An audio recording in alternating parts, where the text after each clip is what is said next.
ये प्रेम से श्री सद्गुरु महाराज की जय। श्री सद्गुरु महाराज की जय। श्री सद्गुरु महाराज की जय। अखंड मंडल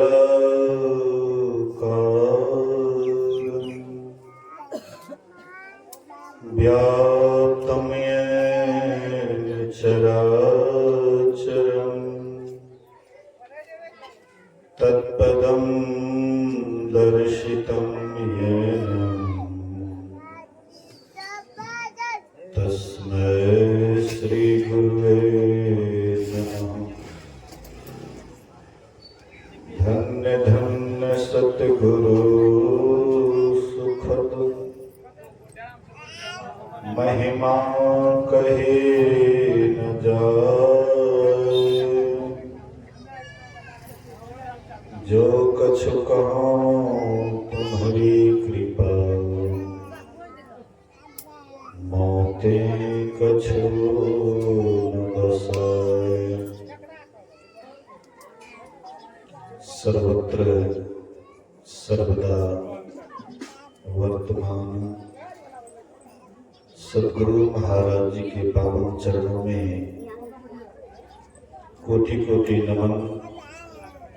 उपस्थित गुरुजन, धर्म प्रेमी सत्संगी बंधुओं, पूजनीय माताओं तथा भक्तिमती बहनों, एक दिवसीय संतुलित सत्संग का आयोजन श्रद्धेय अमरेंद्र बाबू के पोता के जन्मदिन के शुभ अवसर पर रखा गया है, जिसका अभी हम लोग द्वितीय पाली के अपराह्नकालीन सत्संग में उपस्थित हैं। श्रवण कर रहे थे कि बच्चे का संस्कार कैसा होना चाहिए। बच्चा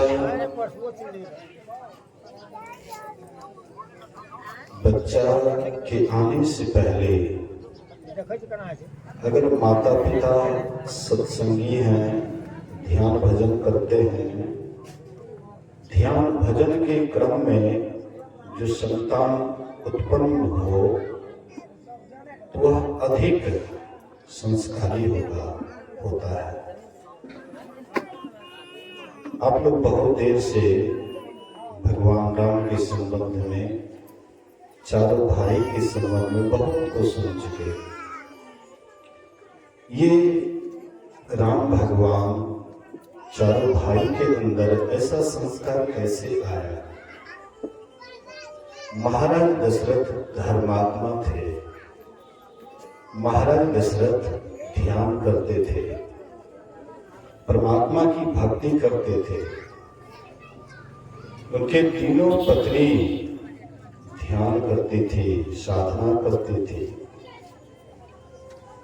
इसीलिए साधना के क्रम में, ध्यान के क्रम में पति पत्नी का जब संजोग होता है तो अच्छे संस्कार वाला पुत्र जन्म लेता है। आज हम शादी विवाह करते हैं, लेकिन बाल बच्चे को ध्यान नहीं सिखाते हैं, भौतिक शिक्षा देते हैं। उसके लिए हम बहुत पैसे खर्च करते हैं, स्कूल में भेजते हैं, इंग्लिश मीडियम स्कूल में भेजते हैं। वह बच्चा इंग्लिश पढ़ करके आता है, लेकिन संस्कारहीन होकर के आता है। पढ़ा लिखा बच्चा जल्दी माँ बाप के चरणों में झुकना नहीं चाहता है। उसको लज्जा होती है कि हम इतना पढ़ लिख करके, इंग्लिश मीडियम में पढ़ लिख करके आए हैं और अपने माता पिता जो अनपढ़ हैं उसको कैसे प्रणाम करेंगे, लोग क्या कहेंगे। उसको प्रतिष्ठा तो पड़ता है। लेकिन राम भगवान जब पढ़ लिख करके आए थे तो क्या करते थे? रामचरितमानस तो पढ़ करके देखिए। एक ऐसे ही स्कूल में एक सन्यासी महात्मा गए और सन्यासी महात्मा जाकर के विद्यार्थियों से पूछते हैं कि सुबह उठ करके क्या करना चाहिए। तो कोई बच्चा कहता है कि सुबह उठ करके ब्रश करना चाहिए, किसी ने कहा मुंह धोना चाहिए, किसी ने जिनको जो समझ में आया वो बोला, लेकिन किसी के उत्तर से वह सन्यासी महात्मा संतुष्ट नहीं हुए। वह शिक्षक से पूछते हैं, जो क्लास में शिक्षक था उनसे पूछते हैं कि सुबह उठ करके क्या करना चाहिए। शिक्षक भी उत्तर दिए लेकिन उनसे संतुष्ट नहीं हुए। फिर प्रिंसिपल के पास गए, उनसे भी पूछते हैं लेकिन वे भी सही उत्तर नहीं दिए। अंत में वह सन्यासी महात्मा कहते हैं कि क्या आप लोग रामचरितमानस को नहीं पढ़ते हैं? सुबह उठ करके क्या करना चाहिए? प्रातः काले उठ कर रघुनाथा, माते पिता गुरु नावहि माथा। सुबह उठ करके माता पिता को, बड़े गुरुजनों को प्रणाम करना चाहिए। क्या हम लोग ऐसा करते हैं? सुबह उठ करके ऐसा नहीं करते हैं। दूसरी बात यह है, पहले जमाने में दादी दादा के पास बच्चा अधिक रहता था, उनके सानिध्य में रहता था, और वह बच्चा अपने दादा दादी से कहते थे कि हमें कोई कहानी सुना, कोई कहानी सुनाओ। तो दादा दादी उसको कहानी सुनाते थे। तो कहानी में उपदेश छिपा हुआ रहता था, वह कहानी सुनता था। बच्चे के अंदर में धीरे धीरे वैसा संस्कार उनके अंदर हो जाता था। लेकिन आज वही माँ बाप है, जो पढ़े लिखे माँ बाप है, तो दादा दादी के पास बच्चा को छोड़ना नहीं चाहता, नहीं बिगड़ जाएगा। मैंने तो यहाँ तक सुना है, कहते अरे ये दादा दादी को हिंदी भी बोलने के लिए नहीं आता है, इनके पास रखेंगे ना ठेठ भाषा सीख जाएगा, इसलिए इनके पास नहीं रहने देते। आप लोग देख रहे थे ये बच्चा के संबंध में जागो बाबा प्रशंसा किए, और मैं भी अभी देख रहा था कि ताली बजा रहा था, मतलब भजन कर रहा था बच्चा। और ये संस्कार कहाँ से मिला ये बच्चा को? भजन करने का संस्कार कहाँ से मिला? तो परदादी से मिला। परदादी है, बोलिए श्री सद्गुरु। परदादी से मिला। परदादी सत्संगिनी है, स्तुति विनती करती है। ये बच्चा परदादी के गोद में ज्यादा रहता है, और उसके साथ में रह करके वह जो स्तुति विनती करती है, भजन गाती है, तो बच्चा भी ताली बजाता है। सोचिए थोड़ा सा। लेकिन यही बच्चा है, कुछ दिनों के बाद शिक्षा तो देंगे ही, बाहर भेजेंगे ही। अब बाहर भेजने के बाद वहां के जो टीचर होंगे, शिक्षक होंगे, इसका सारा संस्कार मटिया मेट कर देंगे। ये संस्कार इसका अधिक दिन तक नहीं रहेगा। हो सकता इनके अंदर अगर विशेष संस्कार हो तो वह उस जगह में भी रह करके अपने संस्कार के अधीन रहेगा, नहीं तो अक्सर बच्चा बिगड़ जाता है। कहने का आशय है, संस्कार बनाने का समय होता है। सबसे पहला जगह होता है गर्भाधान संस्कार। जब बच्चा गर्भ में आता है तो कितना ज्ञानी बच्चा है, कौन बच्चा किनके गर्भ में आएगा, जिनका गर्भ जितना पवित्र होता है, जिनका रजगिर्ज जितना पवित्र होता है, उतने ही महान आत्मा का उसमें प्रवेश होता है। जो गर्भ जितना अपवित्र है, जितना रजगिर्ज जिसका जितना अपवित्र है, उनके गर्भ में वैसे ही आता है, बढ़िया संस्कार वाला नहीं आता है। अच्छा संस्कार के लिए अच्छा गर्भ चाहिए। अभी भी सुनने में बहुत ऐसे महापुरुष हैं जो गर्भ में आना चाहते हैं,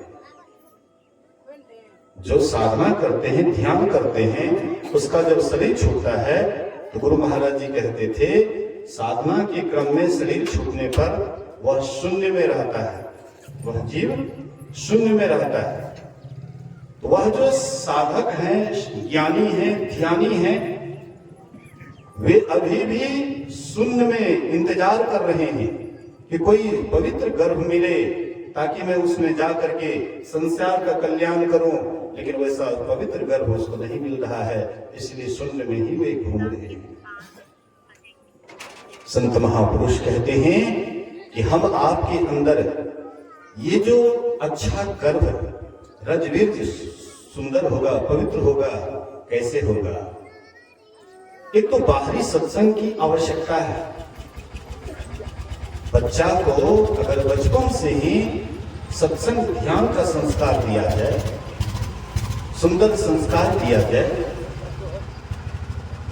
तो वह बच्चा आगे चल करके और विशेष विकास करेंगे। आजकल लोग सोचते हैं कि बच्चा अगर दीक्षा ले लेंगे, अगर ध्यान करने लगेंगे तो बच्चा बर्बाद हो जाएगा, बच्चा खराब हो जाएगा, अभी कोई उम्र है ध्यान करने का। लेकिन नहीं, मैं आपसे पूछता हूं, राम भगवान गुरुकुल में रहते थे, क्या वो संध्या बंदन नहीं करते थे?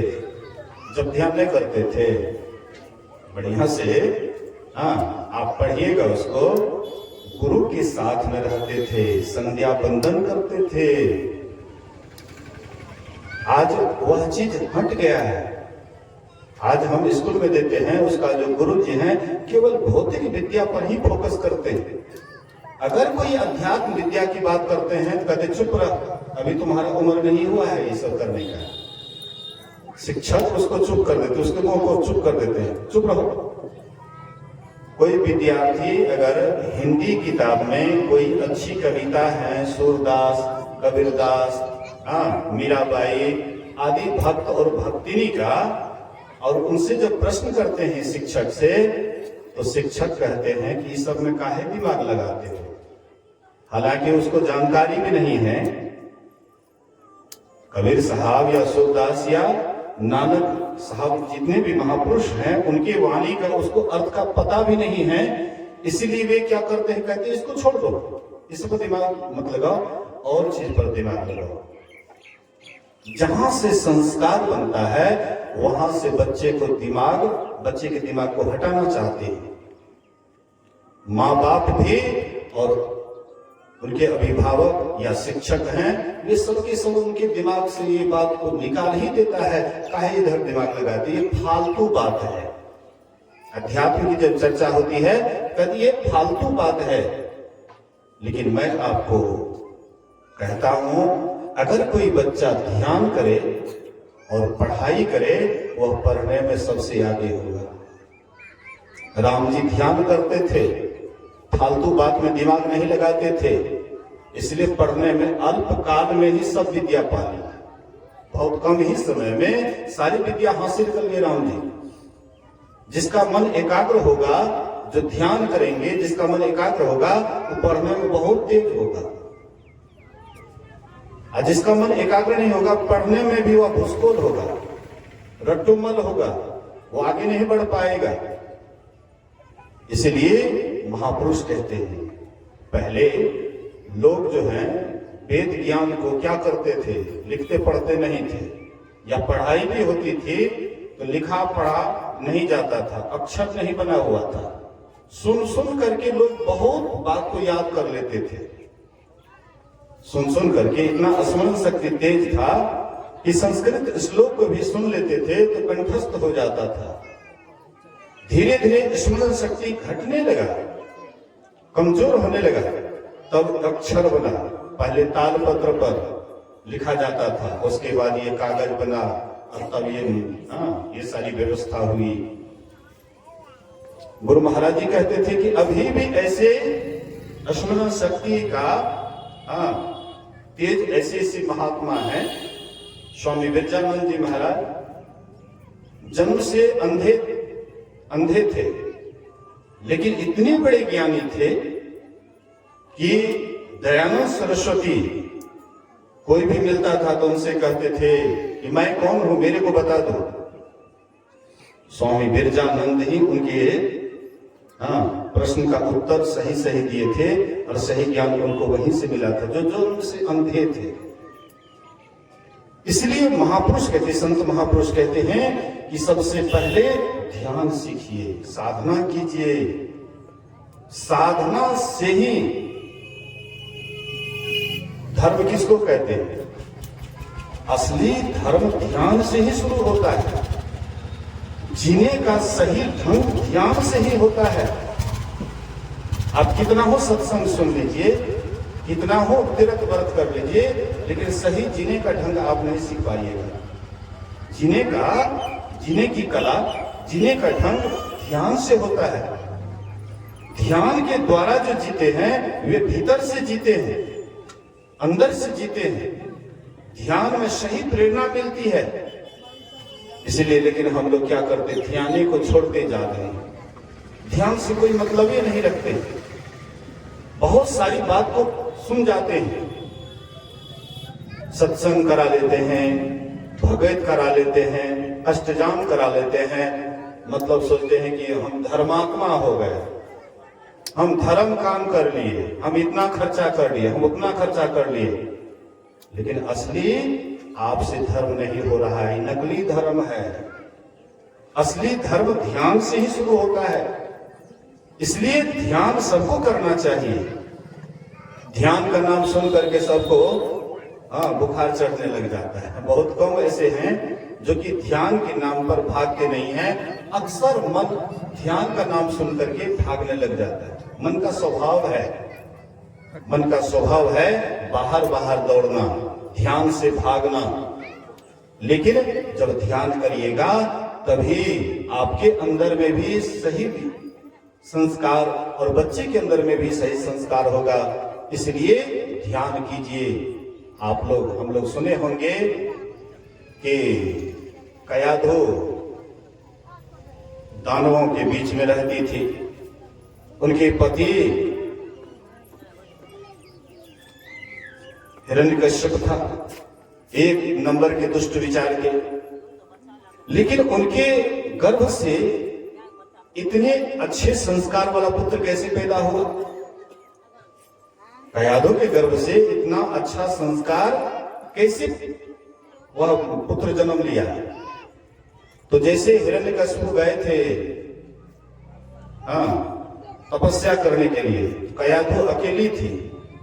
इंद्र को मालूम हो गया कि हिरण्यकश्यप का पुत्र गर्भ में पल रहा है, कयाधो के गर्भ में पल रहा है, क्यों नहीं उसको खत्म कर देंगे?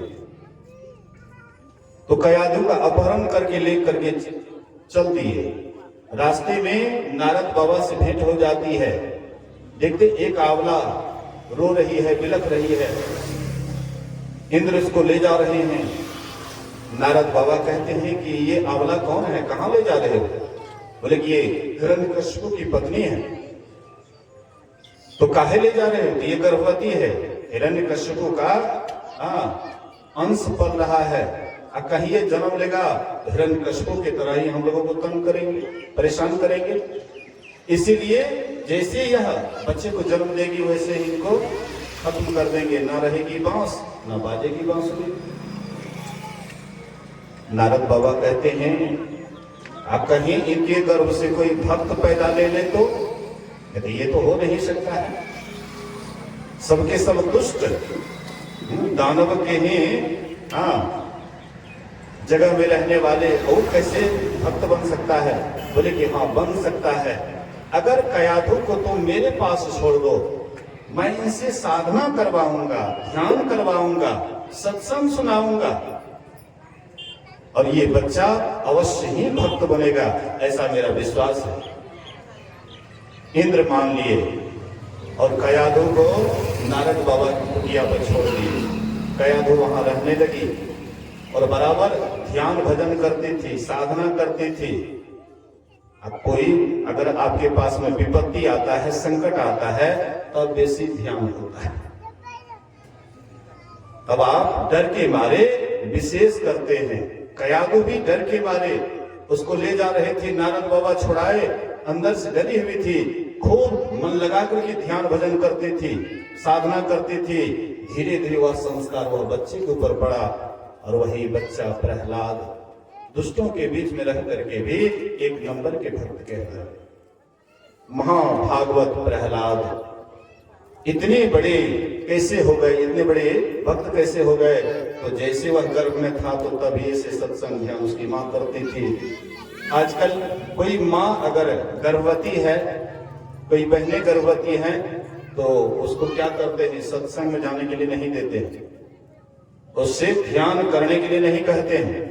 हाँ, लेकिन टेलीविजन लगा देते हैं, एलसीडी लगा देते हैं, या मोबाइल दे देते हैं, तुरंत बड़ा बड़ा मोबाइल दे देते हैं, और उसमें बहुत तरह की चित्र देखती है, जो चित्र उनके संस्कार को बिगाड़ता है, बच्चे के संस्कार को बिगाड़ता है, और धीरे धीरे बच्चा नालायक हो जाता है।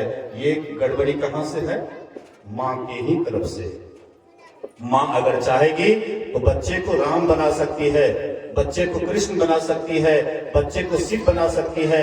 माँ जो चाहेगी वैसे बना सकती है। माँ के पास बच्चा अधिक दिन तक रहता है।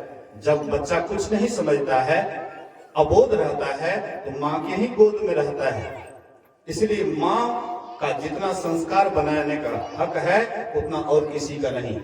इसीलिए अपने बच्चे को संस्कारी बनाएं, अच्छा गुण दें, अच्छा विचार दें, ताकि आपका भी नाम रोशन करे और साथ साथ गौ समाज के भी नाम को रोशन करे।